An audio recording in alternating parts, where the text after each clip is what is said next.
The Brooklyn Nets might have just saved their franchise. Big news from the NBA ahead of the draft on Wednesday. The Knicks have added another former Villanova player to join their other 3. And Sean Marks is owed an apology. Can somebody explain to me how Sean Marks has his job? Because he just turned a 27-year-old zero-time All-Star into 4 unprotected first-round picks, a protected first-round pick, and an unprotected pick swap, as well as Bojan Bogdanovic, who might even get you a couple of second-rounders as well. But the biggest move Brooklyn made in all of this was regaining their 2025 and 2026 first-round picks. I can't emphasize enough how insane it is that Brooklyn were able to regain control of those picks. If you want any idea as to how big a deal that is, this is what Rockets fans were saying after the trade was initially made. Because had Brooklyn not been able to regain their own picks, they would have been entering the 2025 season with their 2 best players being Cam Johnson and Cam Thomas, and no control of their draft capital. Effectively tanking, but without their own picks to show for it. But somehow, some way they managed to convince the Houston Rockets that instead of securing 2 guaranteed top 5 picks in the next 2 drafts to pair with your young team, they would rather take a chance at bringing in a 35-year-old Kevin Durant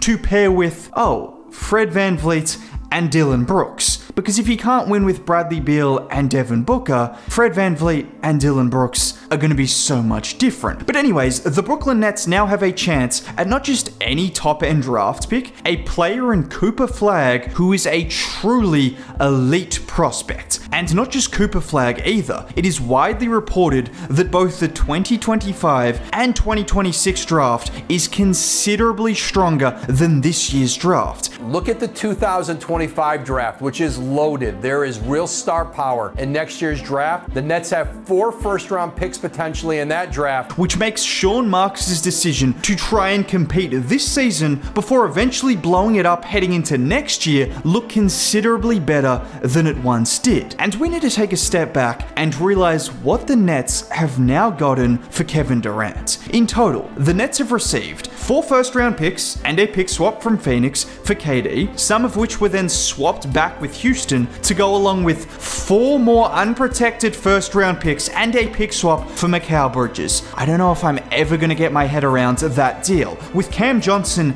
still on the roster. In short, the Nets will likely end up with 10 first-round picks for Kevin Durant. But not any version of Kevin Durant, a 34-year-old Kevin Durant coming off an ACL injury and an Achilles injury. 10 first-round picks, and all of a sudden, any kind of decisions they made regarding James Harden and Kyrie Irving are a thing of the past, because they've managed to recoup everything and more, and all of a sudden, a franchise that looked completely desolate is now one of the most asset-heavy teams in the league. But there is one part of this trade that we shouldn't overlook. It's not the picks, it's not the tanking. Everyone thinks the happiest people in New York are Mikal Bridges, Josh Hart, Dante DiVincenzo, and Jalen Brunson, right? But there's one basketball player that is even happier. His name is Cam Thomas. Thomas dribbling, goes to the corner, high arcing 3, it's good! Because we're about to see the most insane season of all time. Cam Thomas is either going to turn into the leading scorer in the NBA, or he's going to shoot 38% from the field and lead the Brooklyn Nets to Cooper Flagg. Either way,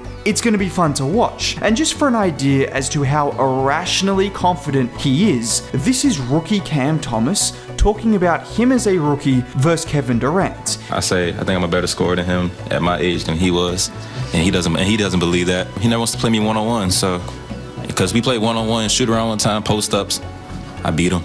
Don't tell him that. I beat him. That's more than ridiculous. In that season, Cam averaged 8 points and 17 minutes a game, yet was comfortable comparing himself to a player who many consider the greatest scorer in NBA history. And whilst that might be overselling himself just a little bit, he can really score the basketball. And this is such a unique situation where he will have a chance to prove just how good he can be. And if the last 18 games of last year are anything to go by, the Nets might have a building block to work with Cam averaging just under 27 points, 4 boards, and 4 assists on decent efficiency over those games. Particularly good considering the type of shots he was taking. And when I say the type of shots he was taking, just look at the second last game of the season versus the Knicks, where he dropped 41 points, with the player who Brooklyn just traded only scoring 5 points in that game. But that's an unnecessary jab to make. Still, some of the buckets he was making were ridiculous. Just look at this play, which is a complete mess. He loses the ball a couple of times, and with the shot clock expiring, he just goes to a step back 3 from about 30 feet out and drops it in. Or this time where again DiVincenzo is right up on him, defending him really well. And what is that?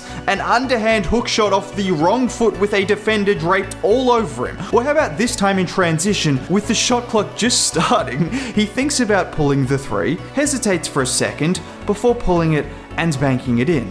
Thought about it and launches it and banks it in.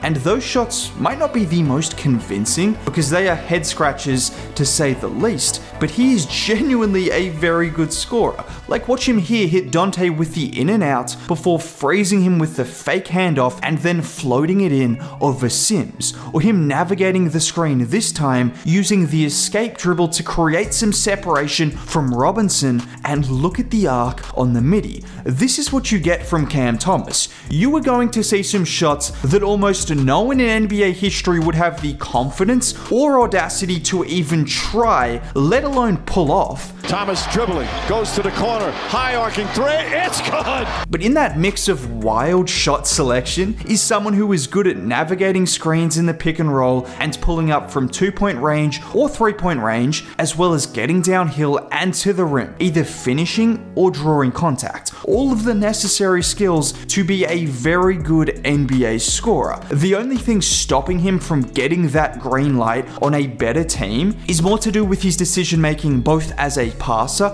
and as a scorer. And Cam Thomas isn't the only potential future piece on this roster. A lot has been made of Nick Claxton on a contending team, but if Brooklyn can keep him at just 25 years old, he's someone that could fit that next timeline. And whilst I don't think he'll ever be an all-star level player, he's really damn good as someone who gives you defensive versatility, capable of switching onto smaller players in the pick and roll, whilst also still having the size and verticality to be a top tier rim protector, to go alongside some pretty nice touch and a legit lob threat, as long as Spencer Dinwiddie isn't throwing the lobs. But whilst those two guys are talented, and it's going to be fun to watch Cam Thomas rotate between prime James Harden and Washington Jordan Poole on a night-to-night basis, all of this is inconsequential in the grand scheme of saving your franchise from being stuck in mediocrity for the next 10 years. Now, if you made it all the way to the end of this video and want to see more content like this all throughout the trade period, the draft, and just going forward, consider subscribing. It's free. Dropping a like on the video would be greatly appreciated. Have a great day. Bye.